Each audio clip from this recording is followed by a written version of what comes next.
이번 강의는 D로 한번 해보겠습니다. 내용증명 우편 제도라고 했는데요. 아무래도 어색하네요. 앞으로 한번 해보겠습니다. 내용증명 우편. 왠지 실없는 사람이 된 것 같은데 제가. 그래도 강의는 재밌습니다. 한번 들어보십시오. 내용증명 우편 제도라는 게 있는데, 내용증명 우편은 우체국에 가가지고 내용증명 우편 보내러 왔습니다. 그러면 우체국 직원이 친절하게 안내해줍니다. 뭔가 놀라서 두려운 것이 있을 때 그냥 거기에 가서 물어보십시오. 대부분의 문제들이 다 해결됩니다. 내가 지금 재판을 해야 되는데 어떻게 될지 모르겠다. 판사한테 가서 물어보세요. 재판 걸어가지고 물어보세요. 판사님은 알려줘요. 판사님이 뭔가 설명하다가 도저히 대화가 안 된다. 그럼 법률 전문가를 좀 선임하세요 라고 하면은 그때 변호사 쓰시면 돼요. 그 뭔가 판사님이 생각할 때 택도 없는 소리를 하고 있는 거거든요. 친절하게 이해해줍니다. 뭔가 내가 사기를 당했다. 뭔가 한 대 맞았다. 억울하죠? 경찰이나 검찰을 찾아가세요. 어떻게 할지 고민하지 말고, 제가 어제 맞았는데 어떻게 하죠? 맞은 게 확실한가요? 맞은 건 확실한 것 같아요. 여기 뭐 자국도 있고 이렇네요. 그리고 어디선가 진단서가 제가 떼졌습니다. 이렇게 뭔가 이야기를 해봐야죠. 근데 사람들은 뭔가 자기 스스로 해결하려고 문제를 풀려고 합니다. 어릴 때부터 혼자 공부하던 습관이 있거든요. 수학 문제 혼자서 풀지 수학 문제 상의하면서 풀었어요? 상의하면 선생님이 뭐라 그러잖아요. 그게 우리 몸속의 습관이 되는 거예요. 우리 생활 속의 문제를 겪는 데도 있어가지고 지 혼자 풀려고 그래요. 그 택도 없는 소리거든요. 사회생활에서 발생하는 문제는 인간들 사이에서 발생하는 문제라 그 사람들에게 직접 어떤 해답을 지 혼자 찾을 수가 없어요. 해당 당사자에 가서 물어보면은 답이 나옵니다. 사람 관계에서 발생한 문제는 그 사람 관계에서의 문제이기 때문에 그걸 풀어줄 수 있는 사람에게 가서 물어보면 답이 나옵니다. 내용증명, 생전 처음 들어보시는 어린 분들도 계실 수 있죠. 근데 대부분 생활을 어느 정도 사회생활을 해보신 분이라면 내용증명이라는 단어 많이 들어보셨을 겁니다. 내용증명 두려워하지 마시고 우체국에 가십시오. 가가지고 내용증명 보내러 왔습니다. 큰 소리로 외쳐보십시오. 직원이 당장 달려와서 뭔지 알려줍니다. 직원이 안 달려올 경우에 더 큰 소리를 외쳐보십시오. 그럼 직원이 좀 더 빠르게 달려옵니다. 그런 식으로 사람들이 뭔가를 문제 해결하려고 하면 반드시 사람들이 도와주는 사람이 있게 되어 있습니다. 내용증명 우편은 간단히 설명하면 국가가 한부 보관하고 상대방한테 한부 가고 나한테 한부 교부하는 거라 생각하시면 됩니다. 왜 내용 증명일까요? 내용이 증명되는 우편이죠.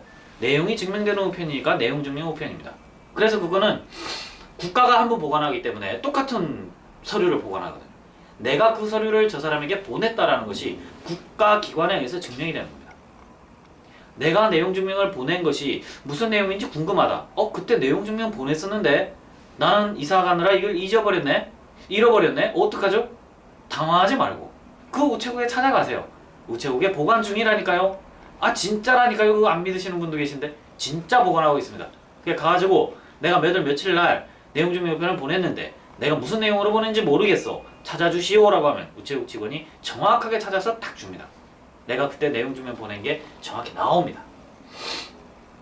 근데 이 내용증명이라는 것이 가끔 실효성이 없을 때가 있어요. 내가 저 친구한테 1,000만 원 갚으라는 통지를 했습니다. 저 친구가 안 받아요. 이사불명 또는 우체부가 띵동띵동 해도 문을 안 열어요. 이건 답이 없습니다. 그래서 좀 더 강력하게 하려고 사람들이 배달증명이라는 걸 하죠. 배달증명. 이 우편물이 배달되었다는 걸 증명하려고 하는 거죠. 우체부가 좀 더 심하게 띵동띵동 하죠. 그래도 안 열어주면 그만입니다. 강제할 수 있는 방법이 없어요. 그래서 이 의사표시를 좀 더 강력하게 할 수 있는 어떤 수단이 없을까요?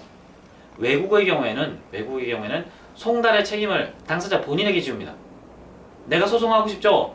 내가 소송 당하는 상대방, 내가 피고한테 가서 내가 소장을 줍니다.